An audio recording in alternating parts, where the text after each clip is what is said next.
Buenas tardes, doctora. A continuación vamos a hablar sobre lo que son los receptores acoplados a canales iónicos. Nuestro grupo está conformado por Juliet Balcázar, Doménica Brito, Ariana Carrillo, Micaela San Martín, Michelle Fajardo, Wilson Naranjo y Salomé Viriasis. Y Daniel Guaraca. Antes de comenzar con lo que es el tema en sí, vamos a hablar sobre algunos conceptos que consideramos que son fundamentales para la comprensión de este tema. Primero tenemos lo que son los canales iónicos.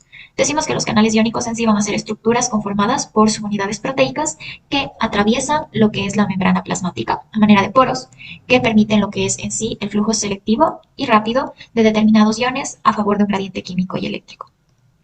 Existen canales permeables a sustancias como agua y pequeños solutos. Otros son operados por transmisores y estos se van a activar en sí por ligandos, que son los neurotransmisores. Y finalmente existen también canales que se activan por fuerzas mecánicas.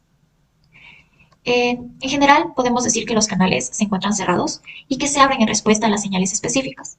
Los estados en los que se puede encontrar un canal son tres. Tenemos el estado de reposo, que en este el canal se encuentra cerrado y susceptible a ser activado. También tenemos el estado inactivo y el estado activo. En el estado inactivo, el canal se encuentra cerrado, pero no responde a estímulos de apertura. Mientras que en el estado activo, el canal abierto es el que va a permitir lo que es el paso de ciertas sustancias. Bueno, otro concepto importante es lo que es el concepto de receptor en sí. Y podemos definir al receptor como aquellas macromoléculas proteicas ancladas a lo que es la membrana celular, que tienen la capacidad de receptar en sí lo que es un ligando y generar a través de esta recepción una respuesta. Bueno, una vez entendidos estos dos conceptos, pasamos a hablar en sí de lo que son los receptores asociados a canales iónicos. Estos en sí van a ser receptores de membrana acoplados a canales iónicos, como su nombre lo indica, y forman de esta manera una sola estructura. También se los conoce con el nombre de receptores ionotrópicos y estos se van a diferenciar en tres grandes superfamilias. Tenemos los receptores ionotrópicos nicotinoides, los receptores ionotrópicos de glutamato aspartato y los receptores ionotrópicos purinérgicos. Vamos a iniciar hablando sobre los receptores ionotrópicos nicotinoides. De estos podemos decir que su activación, según cuál sea el movimiento iónico que se genere, va a ser la despolarización o la hiperpolarización de lo que es la membrana en la que se encuentren, en sí, en la que estén actuando. Y estos también se dividen en tres grupos. Tenemos el receptor nicotínico de acetilcolina, los receptores GABA y glicina y el receptor 5-HT3. Bueno, con respecto al receptor nicotínico de acetilcolina, decimos que este de aquí va a ser activado por la acetilcolina, como su nombre lo indica, que como sabemos es una sustancia endógena. Sin embargo, la nicotina, que es una sustancia exógena, también va a tener la capacidad de activar este canal. De ahí su nombre, receptor nicotínico de acetilcolina. Y bueno, el canal asociado a este receptor va a permitir principalmente lo que es el paso de sodio y también va a permitir el paso de otros cationes como lo son el potasio y el calcio. El receptor GABA es el principal neurotransmisor cerebral inhibitorio. En la sinapsis, donde se libera ácido gamma aminobutúrico, conocido como GABA, este neurotransmisor causa la unión de sus moléculas con los receptores, provocando así lo que sería el ingreso del cloro hacia la neurona postsináptica, lo cual va a inhibir la propagación del impulso nervioso, ya que la membrana de la neurona se hiperpolariza. Esta señal inhibitoria, cuando finaliza, el GABA se libera de su receptor y es recuperado por el botón de la neurona presináptica, donde es metabolizado o se vuelve a almacenar.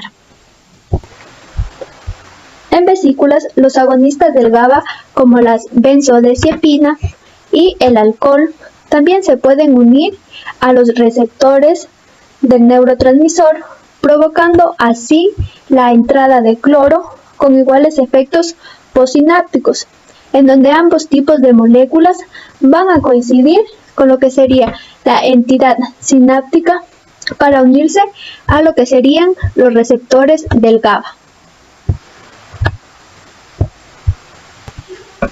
La serotonina presenta varios tipos de receptores, entre ellos tenemos el receptor 5-HT. Este receptor 5-HT es 1, 2, 4, 7 metabotrópicos y también tenemos el receptor 5-HT3. Este receptor 5-HT3 es el único ionotrópico, siendo este tipo de receptor un receptor de canal de sodio y de calcio para su entrada y para su salida.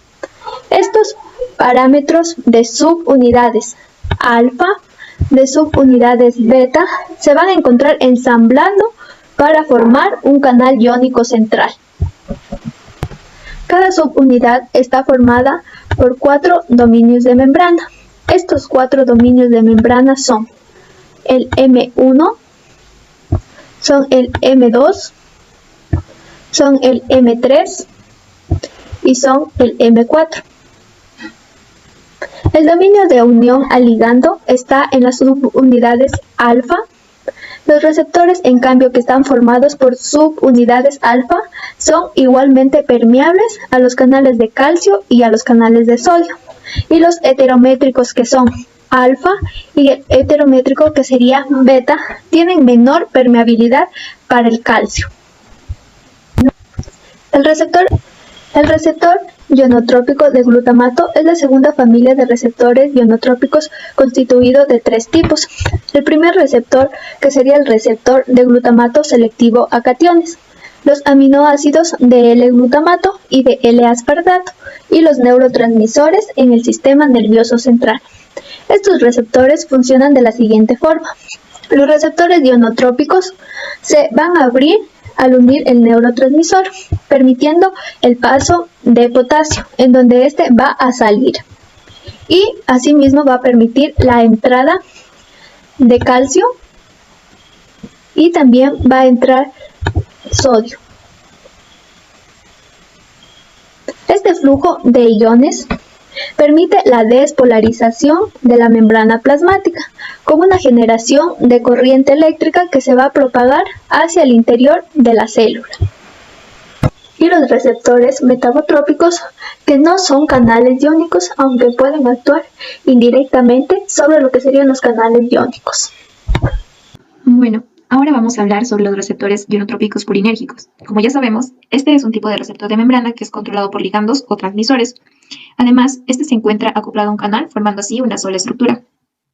Estos receptores ionotrópicos purinérgicos, o que también son conocidos como receptores ATP nucleótidos purinérgicos, son una familia distinta de receptores ionotrópicos que lo que van a hacer es que permiten el paso de diferentes iones, tales como son el calcio, el sodio y el potasio, pero dependiendo su función.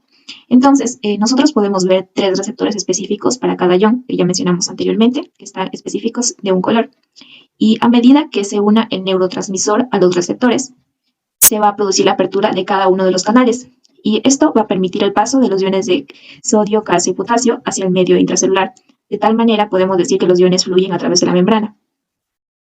Estos receptores, además, se encuentran distribuidos en una gran variedad de tejidos y desempeñan un papel importante en una gran variedad de procesos fisiológicos, como lo son la neurotransmisión, que puede ser tanto central como periférica, lo que es la contracción del músculo liso y además algunos procesos inflamatorios.